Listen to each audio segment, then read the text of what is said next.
Spider-Man is a failure. You might think this would make me happy, and to some extent you'd be absolutely right. But today, I am tired. Tired of all the senseless violence continually afflicting our streets, which that masked menace failed to put an end to. He failed to stop Hammerhead and his men, who are now using stolen Sable International weaponry to wreak more havoc than ever. And speaking of Sable, Miss Abuse of Power herself is back in New York, this time aboard some kind of fancy schmancy gunship. Where was that when the city was cowering under the terror inflicted by Martin Lee and Otto Octavius, huh? Collecting dust in a Simcarian warehouse? It's a shame she and Spider-Man couldn't have done us all a favor and just taken each other out. Folks, we need to talk more about this live-streaming egomaniac screwball. It's bad enough her show features and glorifies that narcissistic webhead Spider-Man, but her shows, if you can even call them that, are putting hard-working New Yorkers in harm's way just so she can gain followers, whatever that means. Can't you see her ridiculous stunts are nothing more than a desperate ploy for attention? Come on, folks, you're smarter than that. By watching her shows, you're literally hurting yourselves. So, you ask, what should we do instead, Jonah? Here's an idea. Tune into my show instead. The only thing I'll hurt you with is the truth.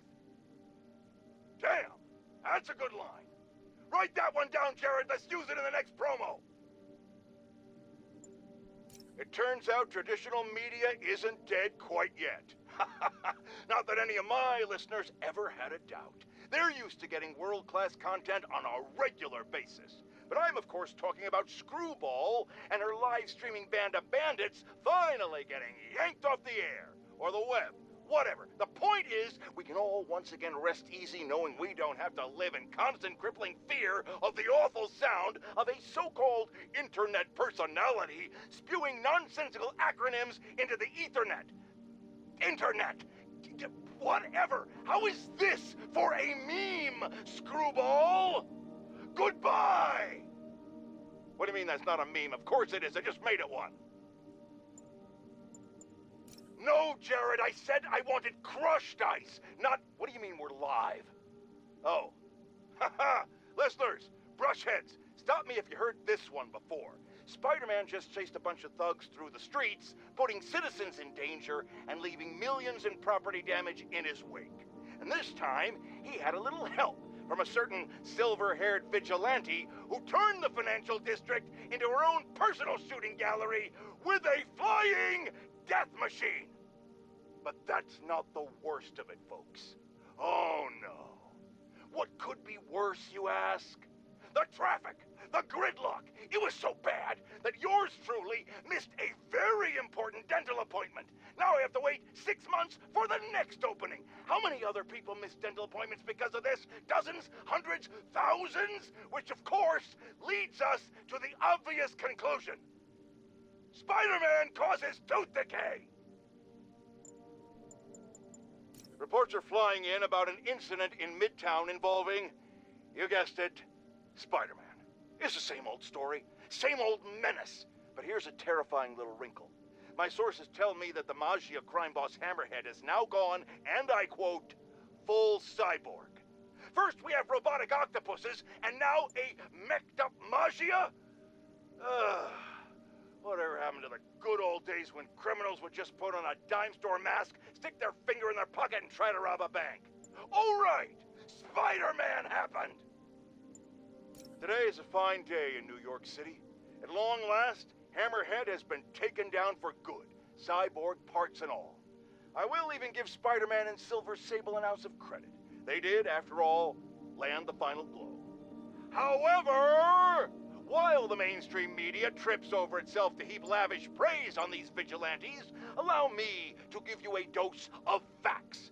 Hammerhead would have never gotten this far had it not been for Silver Sable leaving behind all her gear in the city. And don't get me started on Spider-Man stoking the fires of a gang war and forcing a decorated police captain into administrative leave. So sure, they cleaned up the mess, but they were also the ones that made it. Jared, call my doctor and double all my prescriptions. I'm in the red here, folks. Eyewitnesses have confirmed that there is no longer just one Spider-Man, but two of them. I mean, one is bad enough, but I'm having a hard time dealing with the idea of multiple menaces swinging through our beautiful city. It's just...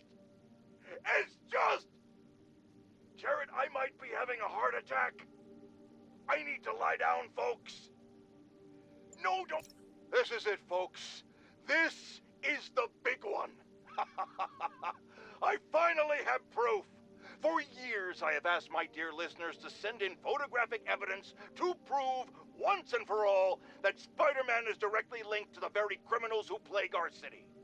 And finally, one brave anonymous caller has delivered the goods. We have clear photos of Spider-Man standing in the immediate vicinity of caches of humanitarian aid.